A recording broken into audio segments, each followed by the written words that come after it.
Hi, this is Dave from Root Issues, and today we're going to talk about how do you hug an autistic child. So, for many of you, if you've interacted with an autistic child, you'll know the answer is, well, you don't. The truth is, you do, but not in the same way you do other people.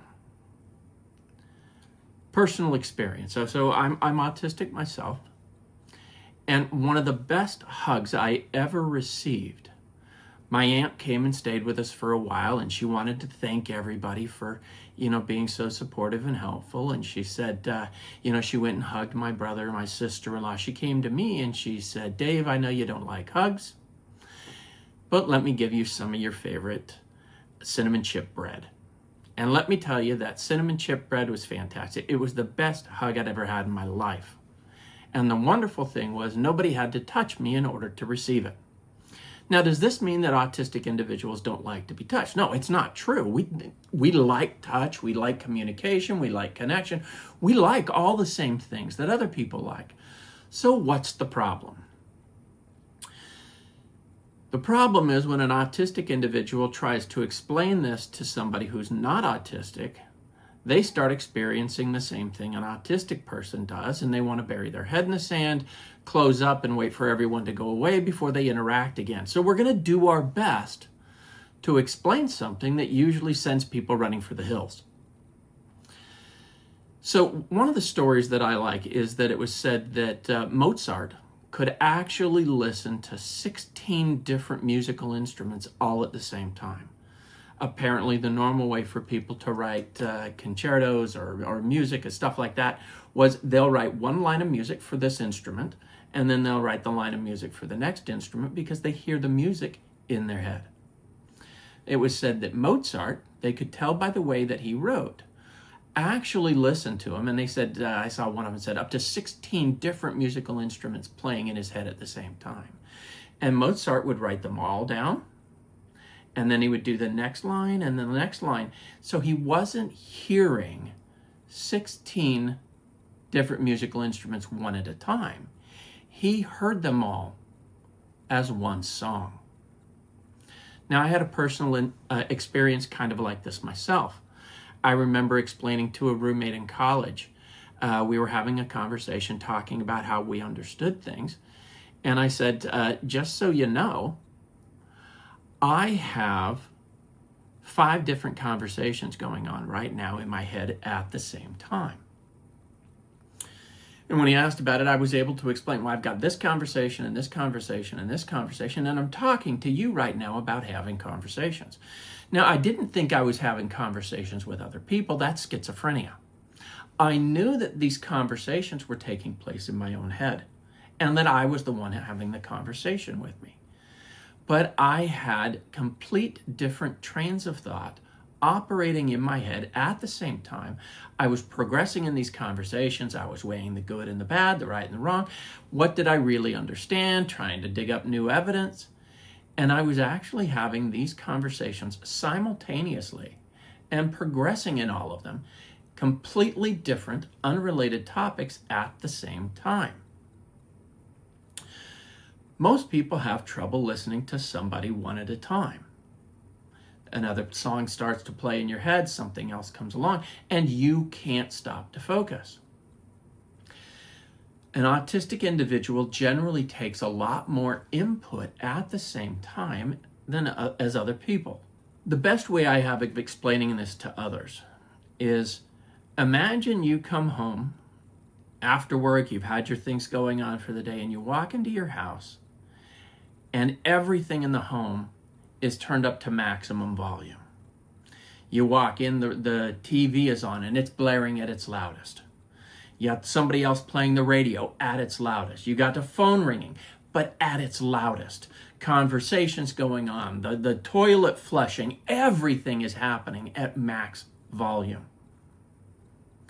And all you want to do is you want to go in, cover your head with a blanket or something, close up and wait for the entire world to go away so that you can manage the input that's coming at you.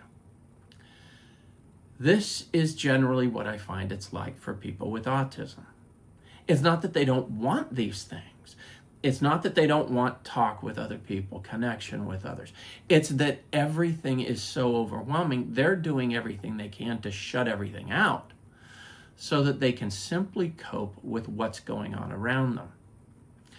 Now, through time and lessons and the way they can understand this, they learn to turn the volume down on some things. Not everything's playing at a 10 anymore. For me, one of the greatest blessings, along with one of the greatest curses, was I had an accident in 2004. When I did that, my brain changed. I had access to all this information. I could do all these things. But it allowed me to slow down enough to actually talk and interact with other human beings in a way that they understand. Now, it's not that it doesn't happen to me. It's not that I don't speed up and I have this feeling where all these things are coming at me. But I find that now I'm able to do things. I'm able to put in some coping skills and say, okay, wait a second.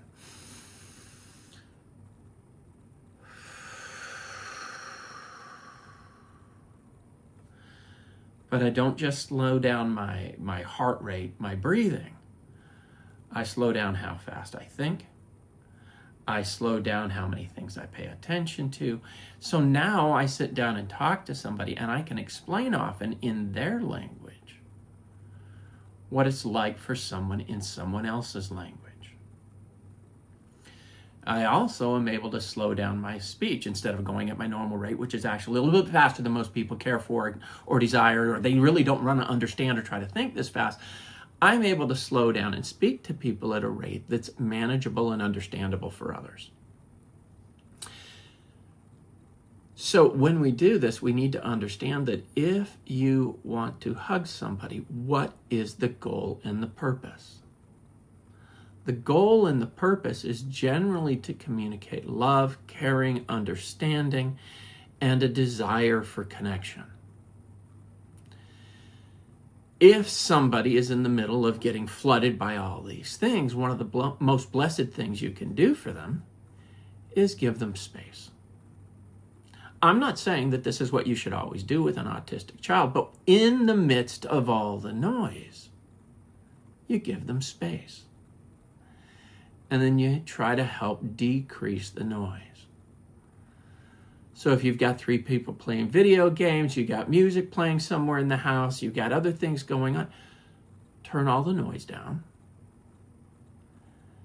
Get to understand the person you care about and give them a hug in the way that you actually communicate what you want, which is, I hear you, I understand you, and here's how you know that I'm there for you. It may be cinnamon chip bread. It may be something else to eat, apples and peanut butter. It may be giving them their favorite blanket or having their favorite shirt or letting them snuggle in the warm towel as soon as you take it out of the dryer when it's still got all that heat and that warmth, and just let them snuggle up in something that feels good and comforting to them. You may not be getting the reciprocation that you want every time, but I guarantee you this. If you give them a hug in their language more often, they will reciprocate and give you a hug. If you give them a hug in their language more often, they will be able to reciprocate and give you a hug in your language more often than they're doing right now.